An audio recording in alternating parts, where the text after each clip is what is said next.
welcome to Inside Personal Growth Podcast. Deep dive with us as we unlock the secrets to personal development, empowering you to thrive. Here, growth isn't just a goal, it's a journey. Tune in, transform, and take your life to the next level by listening to just one of our podcasts. Welcome back to Inside Personal Growth. This is Greg Boyson, the host of Inside Personal Growth. And joining us you're in New York today, is that correct?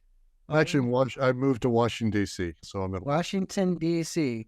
So Byron is a returning guest, and he used to be in San Rafael, but we're going to be speaking with him this morning about one of his many books, but this is the newest one, Reason and Revelation, scholarly writings about the Urantia Book, and it's Byron Belitsos. Belitsos? Am I saying it right? Belitsos. He was on the show a couple of other times. We were just actually speaking about that. We're going to put a link to his other book, Your Evolving Souls, one of his many books, which he did a podcast with us back in August of 2017. And he was also on the show for a podcast 117, The Center Within, and that was in 2009. So he has quite a history with us.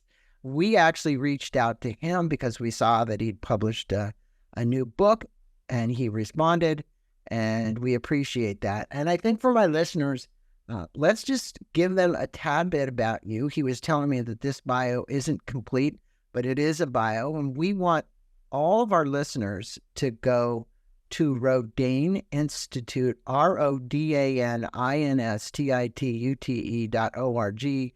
After you listen to this podcast and you want to learn more, go there and leave your information, put in your name, your email address, and they will get back to you. And this is a new site for him that he's just launched. But I'm going to tell him a little bit about you, Byron. He's a leading expert in the Urantia Book with training in psychology and philosophy, history, and theology. And he just got his master's degree in theology? Master's degree in theology, yeah. And where'd you get that from? Union Theological Seminary in New York City. Okay. He is a publisher. He's a real publisher, meaning he publishes his own books and he publishes other books as well. And the co-author of numerous acclaimed and award-winning books, including many related to the Urantia Revelation, a student of the Urantia Book for many decades, and he's spoken about its teachings at many conferences and innumerable radio and TV shows. And he is also the founder of Origin Press. That's originpress.org. There, we actually have a later interview today that's coming up with Ken Wilber, and he has actually worked with Ken. It looks like even published maybe some of his original books at one point. Yeah. No, I haven't published Ken, but I was part of his institute as well, the Integral Institute, and known him a very long time. Yes. Yeah. So this is my spirituality day. I got all spirituality people on today, so it's a good thing. Well, I appreciate you joining us on Inside Personal Growth, and I'm sure my listeners do. And, as you get into this book, I think I keyed you up a little bit before. The origins kind of how this came about. Dr. Sadler, well-known psychiatrist in Chicago with his wife, Lena, in 1955, they compiled these teachings or claimed to have received it via this, how do you want to call it? It's almost like it came through them, correct? That'd be the best way to say it, from celestial beings. And I think it'd be good for you, because you've studied this so much, to actually give the listeners just a little bit of an overview of how this whole series came about, and how did you get involved in it? Well, it's a big story, but I'll kind of condense it down to a few ideas and through a few historical thoughts about what happened. So it's a kind of a big a narration, because there is no channel for the text. It is not actually channeled by Sadler and his wife.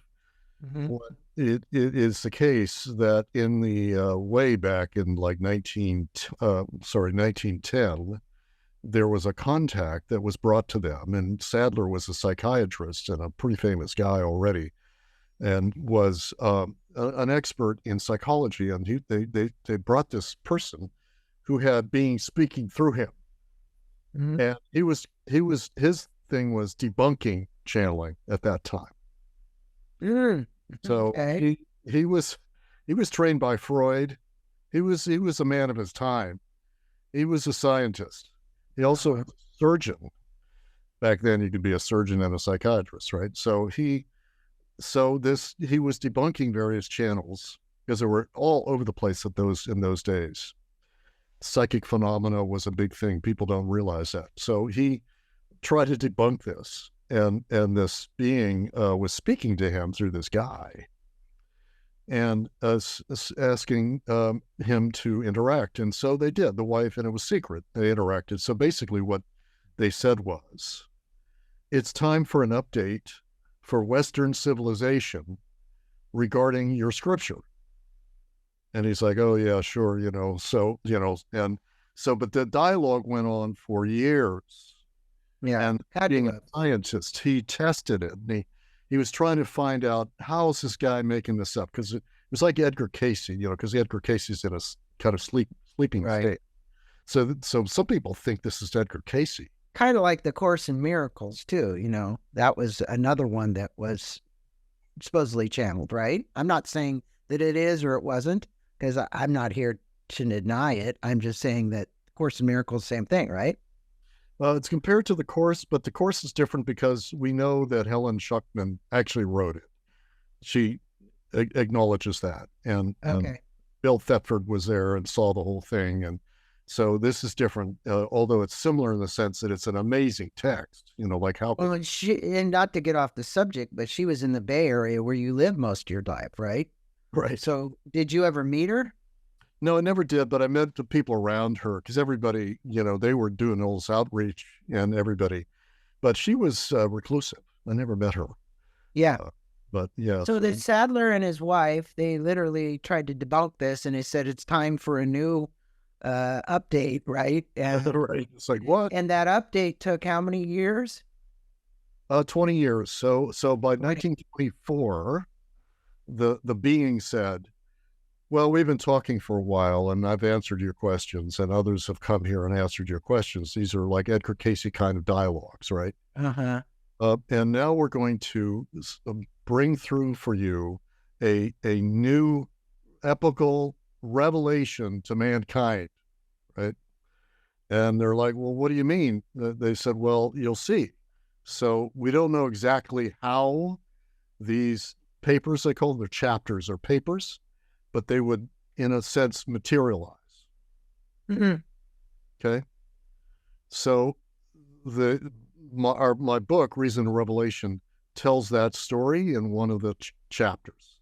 How I noticed. it occurred. Yeah. So it's kind of a must read, because this is the definitive history by the guy that was present, Dr. Sadler.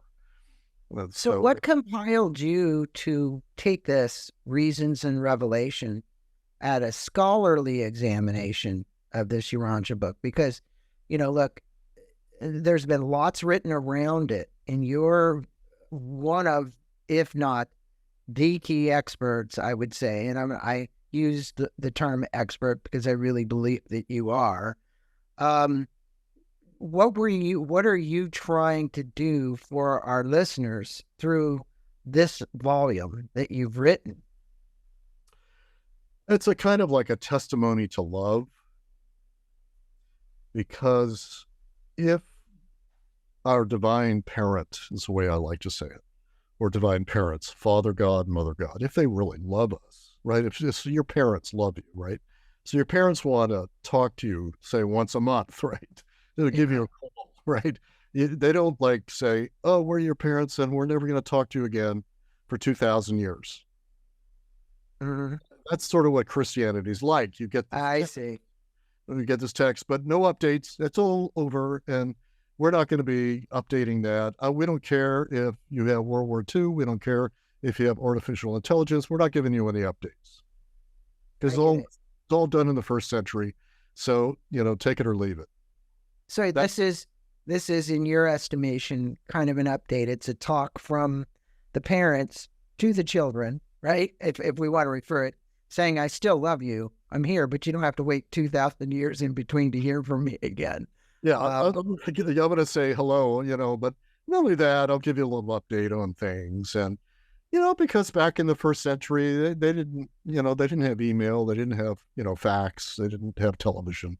But now you're, electronic age, you're in the post-Einstein era of your world. And so you deserve an update. And plus, we love you because you're our creature, we're your parents. And so it's incumbent upon us to give you new revelations. And we have been giving you some revelations through prophets, through, Martin Luther King, through the great prophets of the Middle Ages, the early years of Christianity. So prophets are one thing. Mm-hmm. Those are great personal revelations that come through important teachers. And also in Eastern, Buddha and other, Lao Tzu and all the rest. These are prophets of God, of spirit. So we're giving you prophets, but that's more personal. We're also going to give you a collective update to all the planet, all at once. And that's a type of scripture. Will you kind of describe this, the Urantia book, and for any listeners who have it, fine. If you don't, you can go out and buy it, and you can get it anywhere. And I put this in quote, a futuristic encyclopedia of theology, modern cosmology, and spirituality.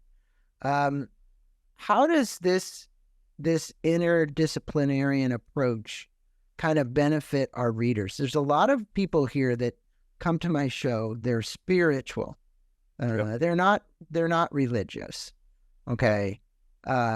Obviously, we know the main religions in the world, and we see what's happening and going on and the divisions that occur. I think I've always said this on this show, religions have done more to divide people than unite people. I would hope that this is a book around love and uniting people, right? So, let's go there. Right. I mean, so it's always the teaching from above is about unity, love, sharing, and taking care of one another. And certainly the golden rule as like the universal rule of ethics, right? So so we get the children down here, and the children squabble. So the parents, come intervene in a loving way, but they correct them.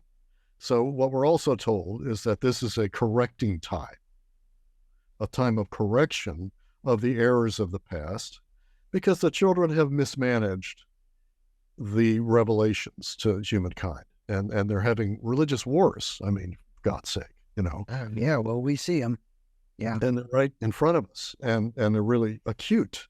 So if indeed there is a loving parent in heaven, they want to be in dialogue with their children who are squabbling, fighting, and killing each other in Gaza, in Ukraine. And so they're on top of the moment. They are not, sort of opted out and, you gotta, destroy yourselves and we're indifferent. No, this is their planet. They are the creators. So when I say, I would say I totally agree with that. Now, you obviously, after all the years, it's been over 40 years that you've been studying this material. Is that about right? Yeah. Yes. So what are the key challenges faced by academics and scholars engaging with the Urantia book? And how does this Reasons and Revelation address these challenges? Because, look, there's going to be people that don't believe a word we say today. And there's going to be certain people, because this show gets to a lot of people. I know it is more than a belief.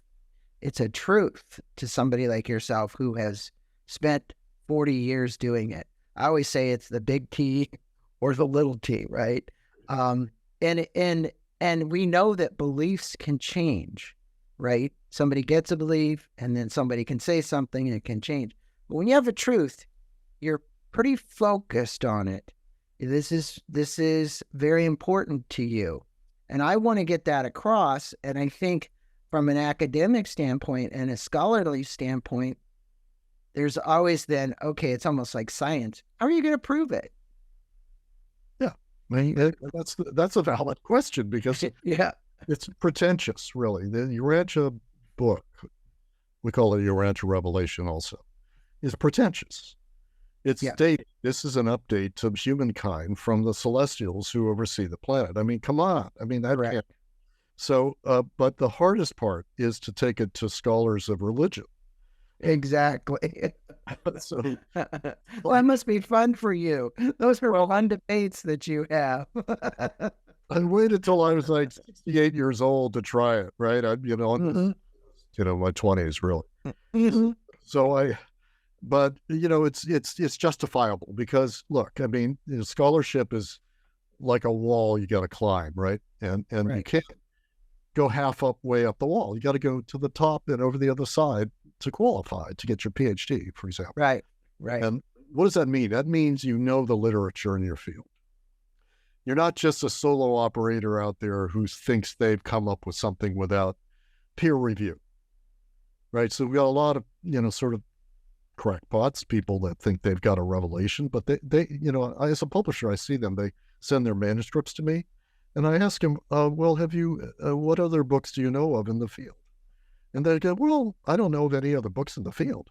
And I'm like, well, you haven't done your homework because there's 1,000 books in this field.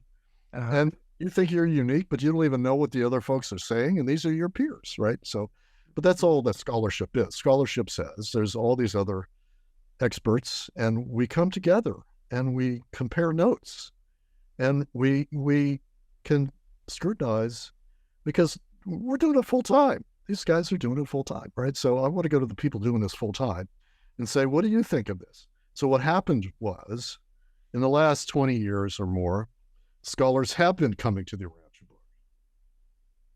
So they wrote these essays and I collected them. So that's what's already happening, but they do it in secret. So yeah, I would assume it's a very challenging community to convince.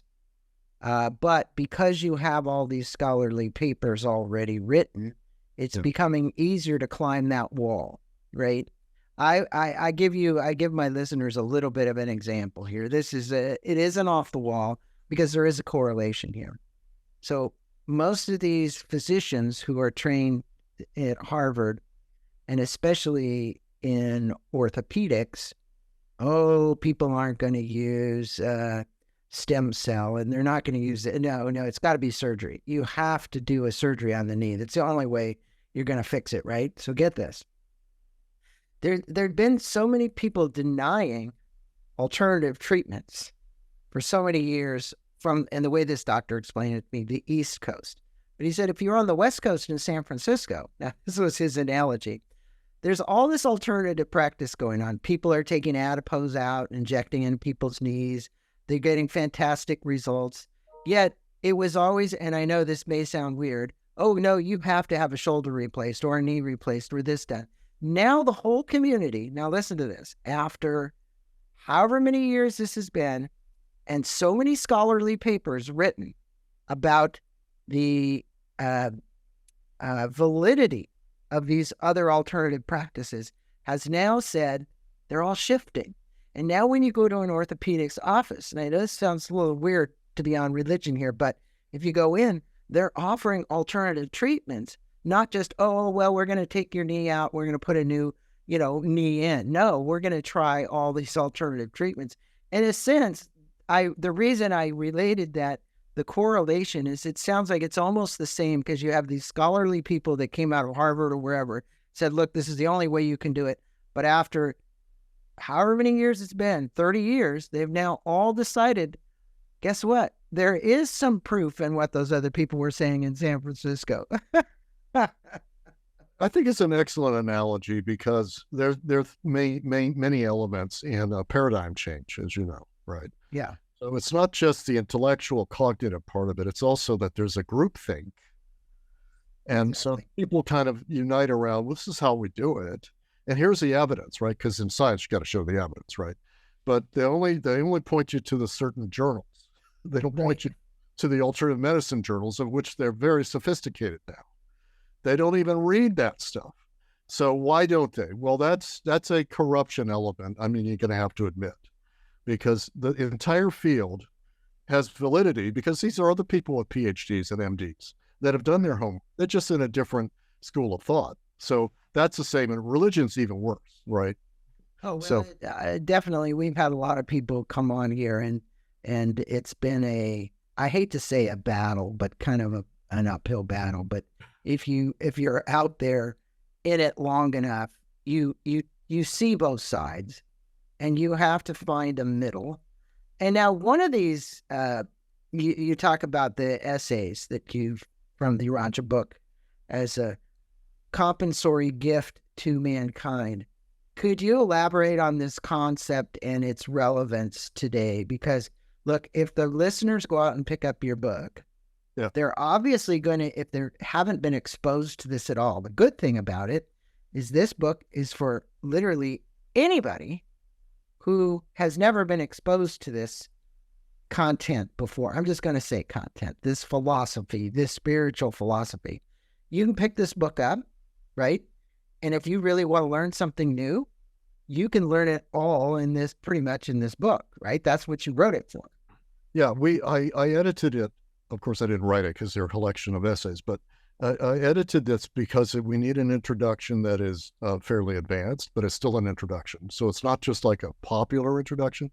It's an introduction that has depth of scholarly work, but it's excerpts. It's not like a huge, difficult book. So these, I chose these and we edited these down so that anybody could read them. And so what we're attempting to do here is to show that the scholars that have looked at this have been a bridge from the past, right? These are people that, for one of the main scholars is a world-renowned scholar on the Bible, but he's really a Urantia guy. So he knows Paul, right? Apostle Paul, as well as anyone in the world. So he wrote an essay on Paul for us that bridges from what Paul said in the Bible to what Paul would have said today. Right? Interesting. So, right. So well, there is, Byron, a Urantia Foundation for my listeners that are out there. You can obviously go to your website. You can get this book, but there's also Urantia Foundation. Now, this book explores really kind of a variety of spiritual themes, meaning the Urantia book, right? Not your book. Your book basically has taken all this scholarly wisdom and taken excerpts from it and literally put those essays in there.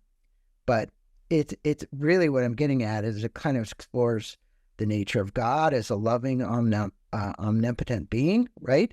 It explores the concept of Trinity, the detailed cosmology explaining the structure of the universe and the role of celestial beings, the purpose of destiny and human life, and an expanded narrative of Jesus Christ's life, differing from traditional Christian accounts. Would that be correct? Is that basically some of it? Differing, but bridging. Right? So it's not sort of like what a lot of New Age is like, we're reinventing all the wheels. All this stuff in the past, it's wrong, it's sexist, it's racist, or whatever. It's not like that. It's not like pushing off against the past and say, there's no wisdom coming down to us, we got to start over again, right? No, we're updating what, the way Jesus, for example, the Sermon on the Mount, when Jesus gave this, right? It's a very big deal.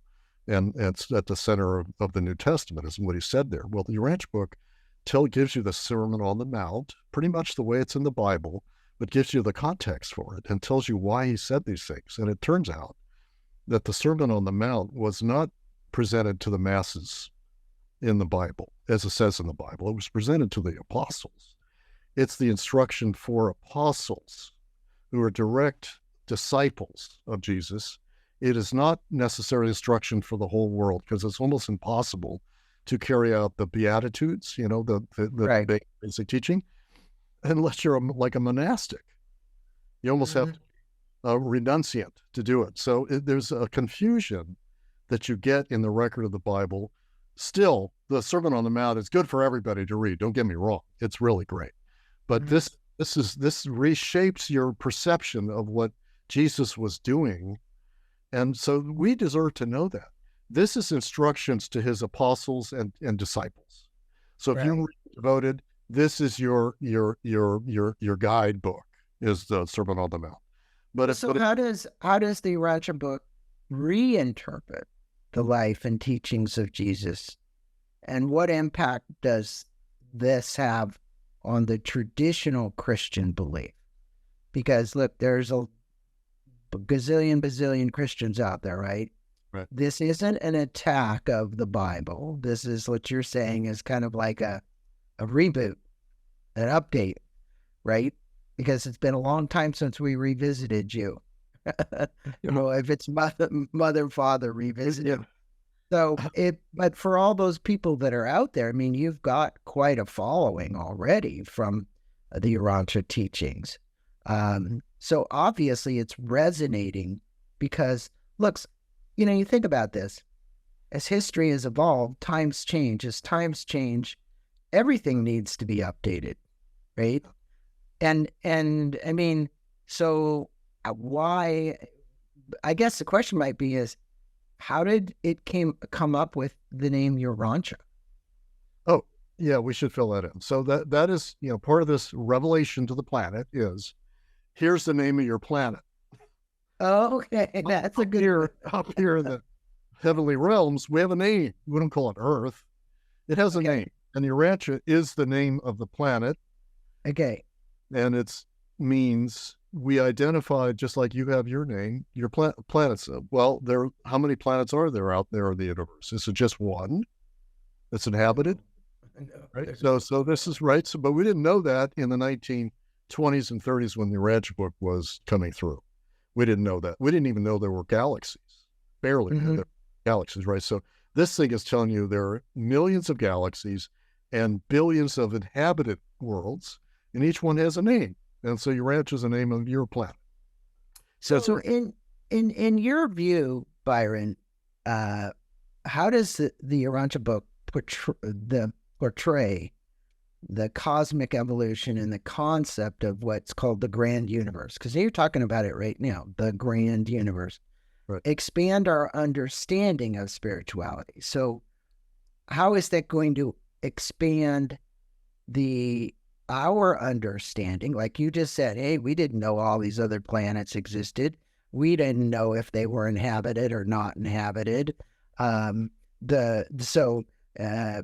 there was nothing going on out there about aliens at that point. And now there's a big focus on are there aliens and where are they coming from? And we got a zillion TV shows now about aliens. So, and I don't dispel that they aren't here. They are. So. Yeah, they're here, and Urantia Book is very helpful for that, because the Bible came through in a period when they didn't even know that the Earth goes around the sun. Okay, right. And they thought it was flat. So that cosmology, to build an advanced planetary civilization, you're going to build it on that. And just think about the other scriptures; they're all archaic. I mean, so the world needs an update on this stuff, because if religion thinks, oh no, God created the world in 6,000, in 6 days, and that's it. That's the end of the story. Then you got all this advanced science. Then everybody's going to be very confused, and that's why people are giving up on religion, because they know the religion is way out of date. It's so you need an update in order to correct people's perception of their universe and their and the way that they've been practicing their religious beliefs is so radical in a sense that it has created all of this, much unrest, right? So the differences between, but you explore this problem of evil in relation to the Urantia teachings. Right. This is an interesting one, because how does this work address the complexities of sin, inequity, and spiritual growth.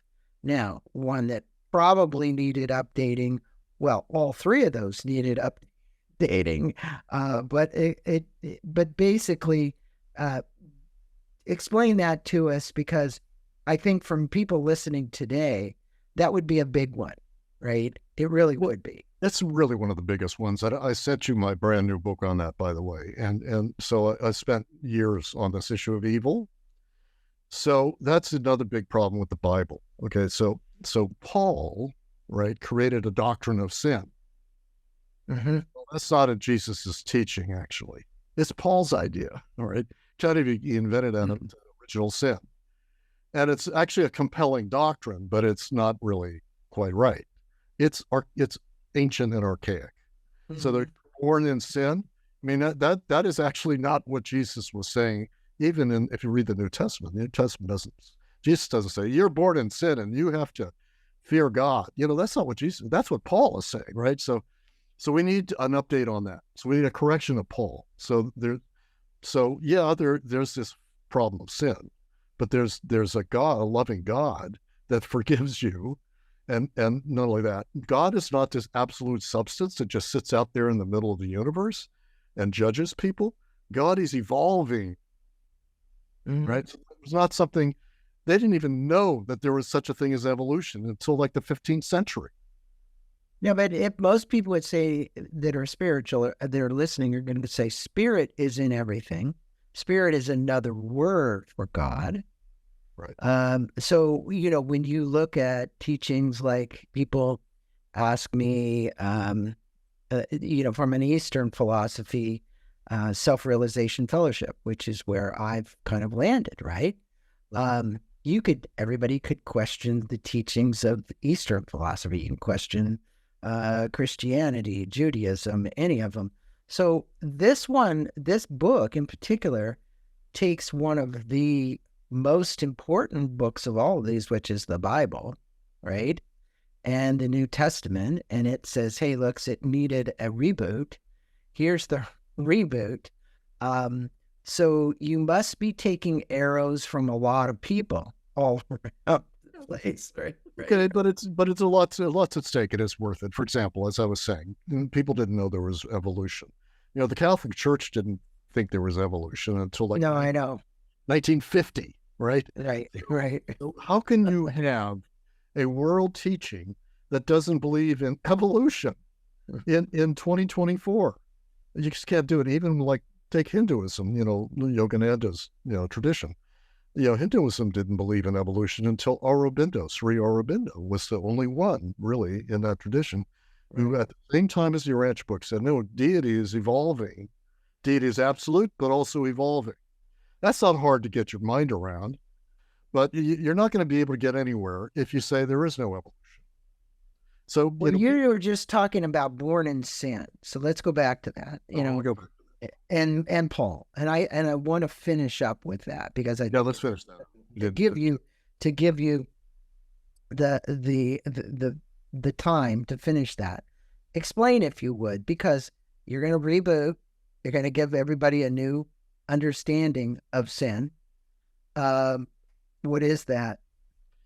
So this will take a minute or two. So let's try to dive in, right? Yeah. So the book is also a correction. Again, this is the correcting time. We're correcting the misapprehensions that our civilization has as a whole. And a big part of it is Christianity. It's the world's biggest religion. So we're correct this thing about sin. So how sin came into the world. So the archaic Bible, has very important truths, but they're mythic in their framing. And this is what Ken Wilber teaches us, right? It's a mythic framing. We're not in the mythic era anymore. It's not the Middle Ages. Right. We're in the scientific era. So we need a scientific framing for this. So then we need a historical framing, right? So the historical framing, the Urantia Book has this huge revelation about Lucifer and the Lucifer Rebellion. And when you interview Donna D'Angelo, she's very good on this subject. So the Urantia Book is giving you your history as well, unknown history, that there was a fall of the angels. And that's in the Bible, but it's like a few lines in the Bible. Urantia Book gives you 100 pages about what happened to our planet. Why is our planet a place where you have Hiroshima being blown up by an atomic bomb?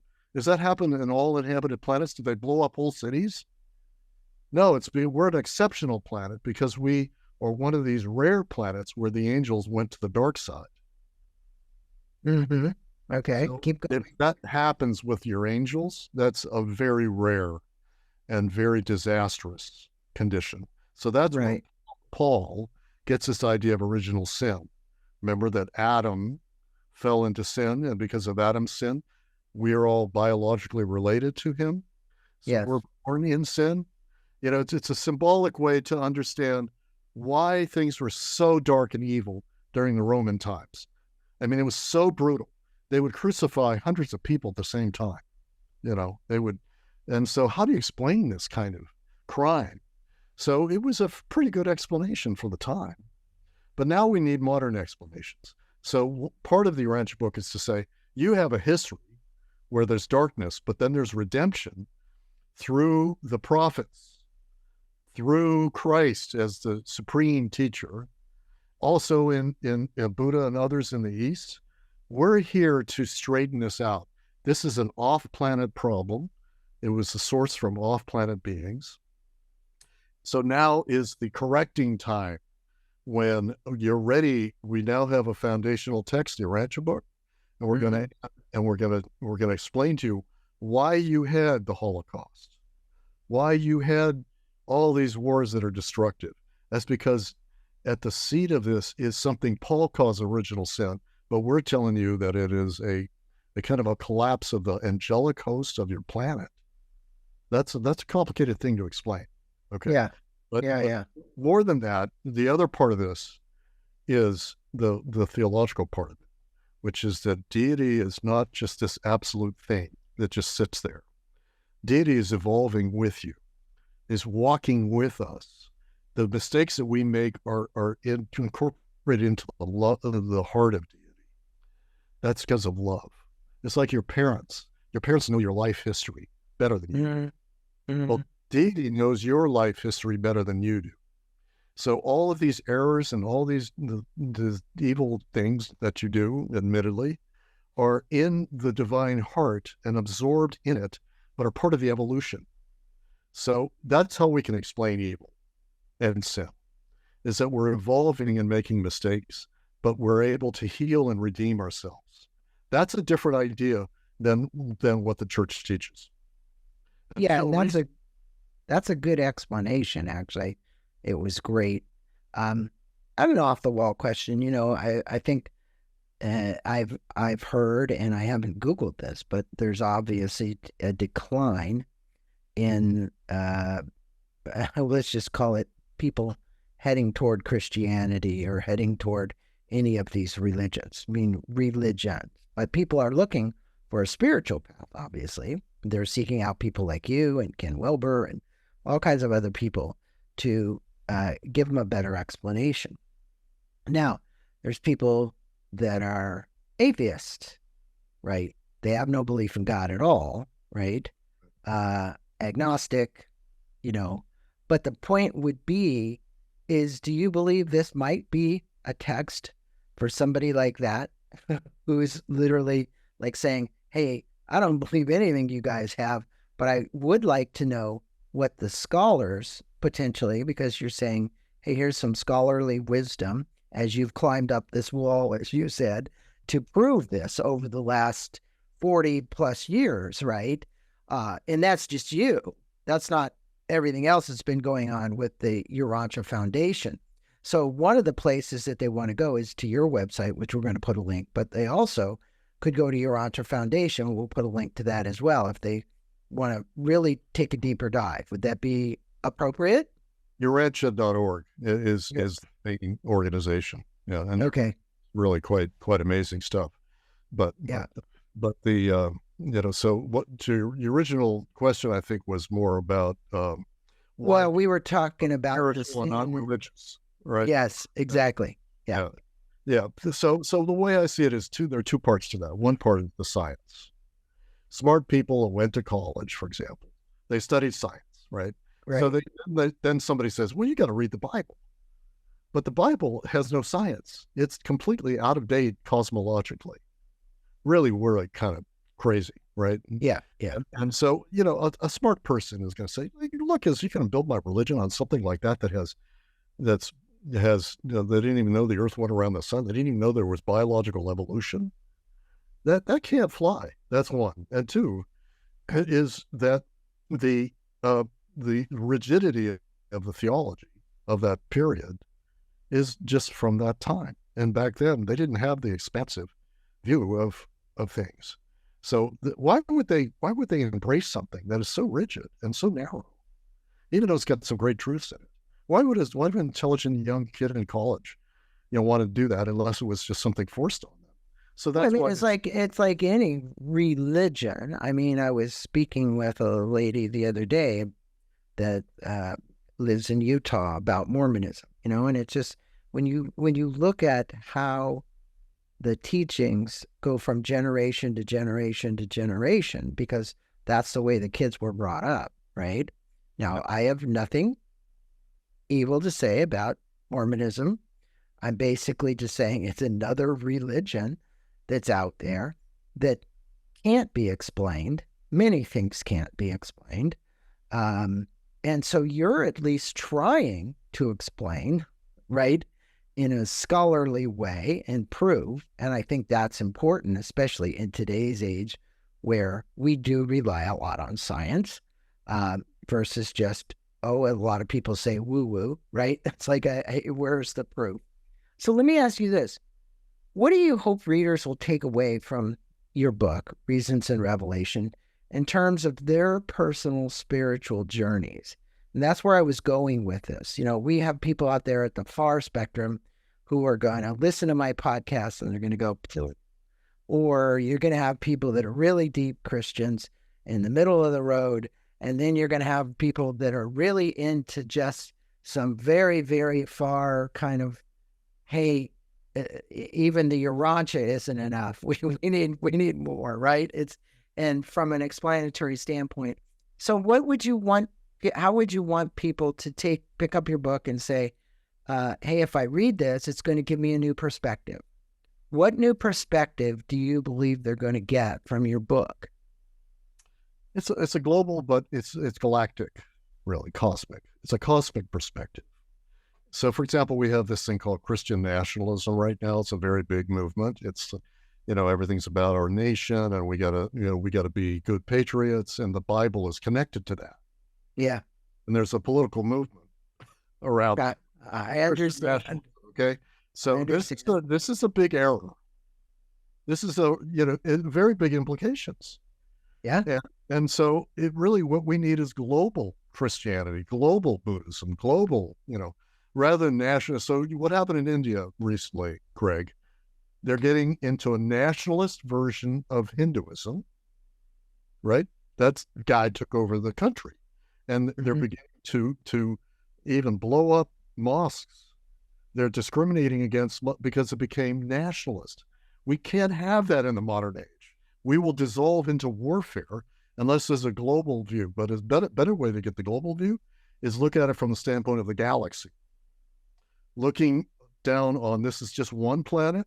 It has a lot of problems, but up here in the galaxy, we know you and we love you, and we're trying to reach you. That's why we're sending extraterrestrials.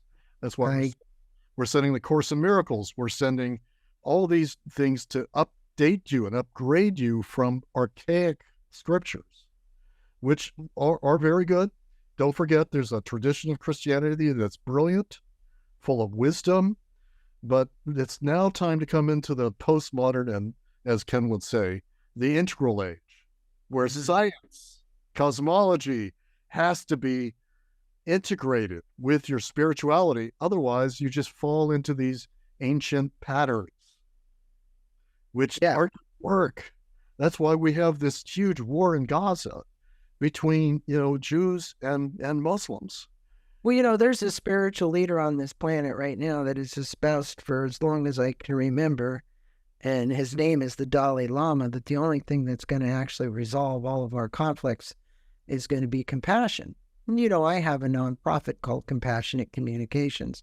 Right. That's partially why I do this show.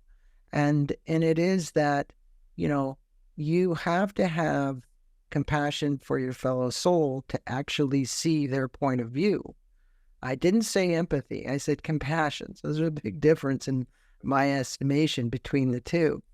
And I believe his simple statement is really very true, because all this divisiveness that we have is a result of us standing in an ego that says, we're right, you're wrong, right?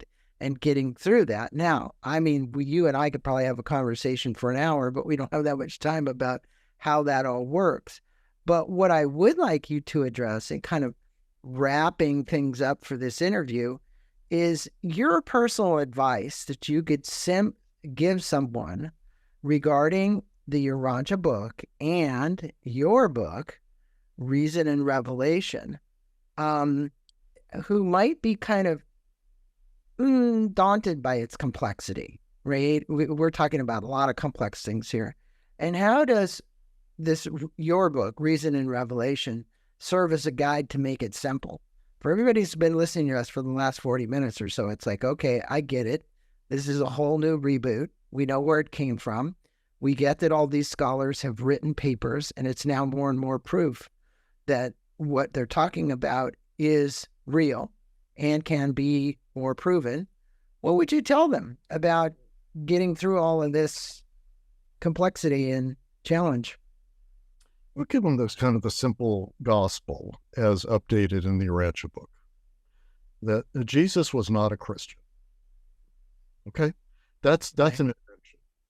Jesus was a universal human sent to us from higher realms, and that Christianity has wisdom, but now we need a global view of this person.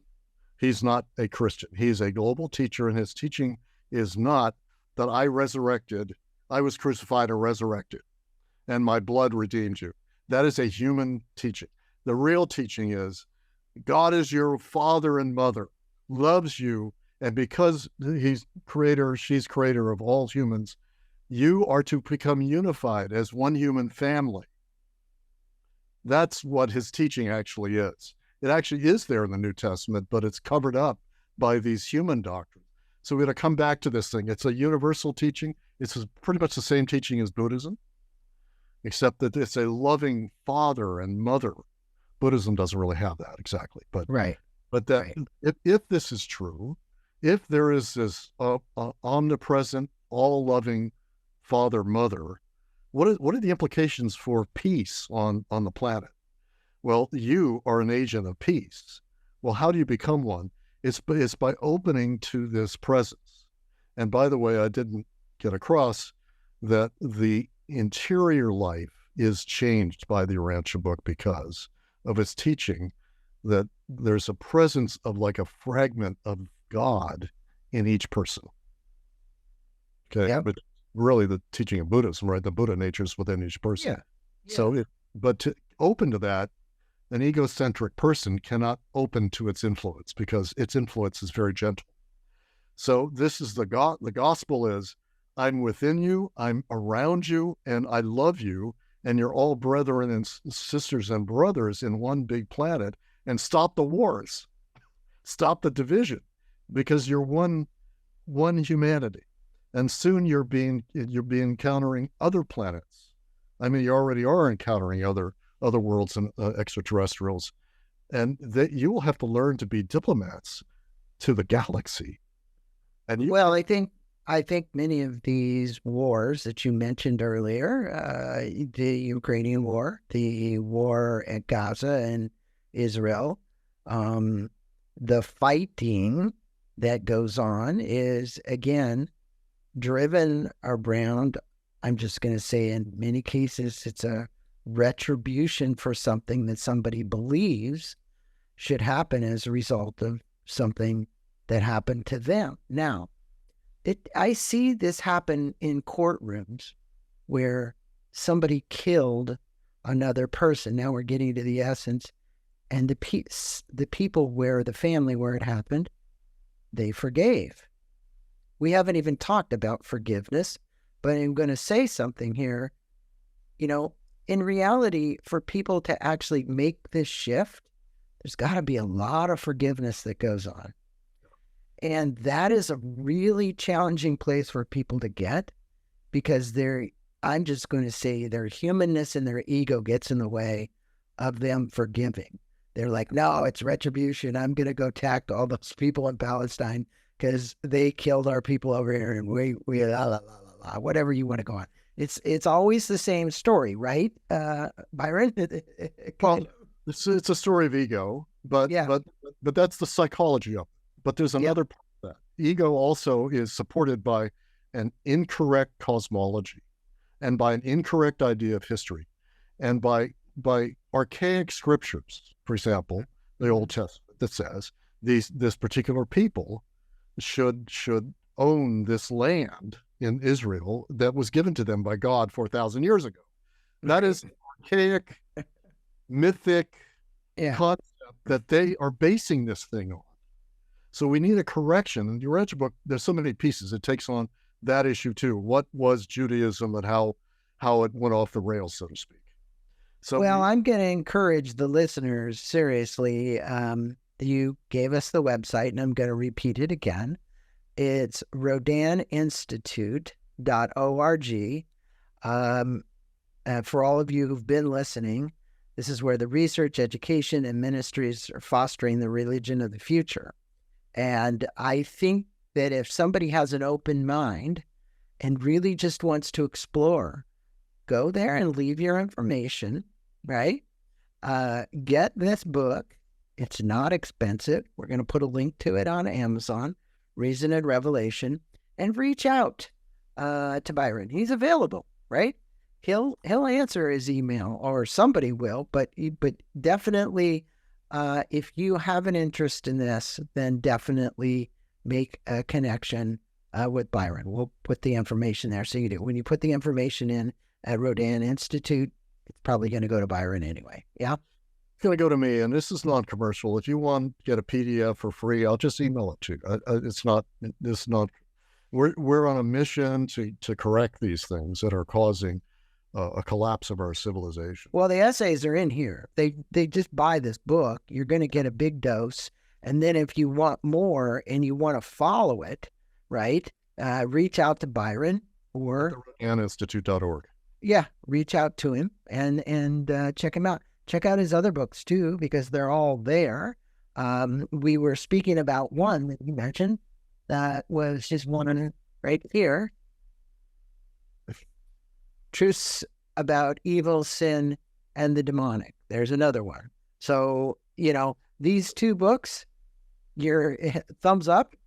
And so, from an Eastern philosophy to a man who's teaching people about how to reboot their own beliefs, namaste to you, my friend. The God in me sees the God in you. So you enjoy the rest of your morning, and thanks so much for being on Inside Personal Growth. Thank you. Thumbs up for you, Greg. You've been doing this a long time, and you found me out of the blue, and I very much appreciate being here. And I appreciate you. We don't talk enough. We should talk a lot more, and I'm going to get into this myself and really take a deep dive. So thank you so much for this. Thank you, my friend. Be well. God bless you. God bless you. Thank you for listening to this podcast on Inside Personal Growth. We appreciate your support. And for more information about new podcasts, please go to InsidePersonalGrowth.com or any of your favorite channels to listen to our podcast. Thanks again, and have a wonderful day.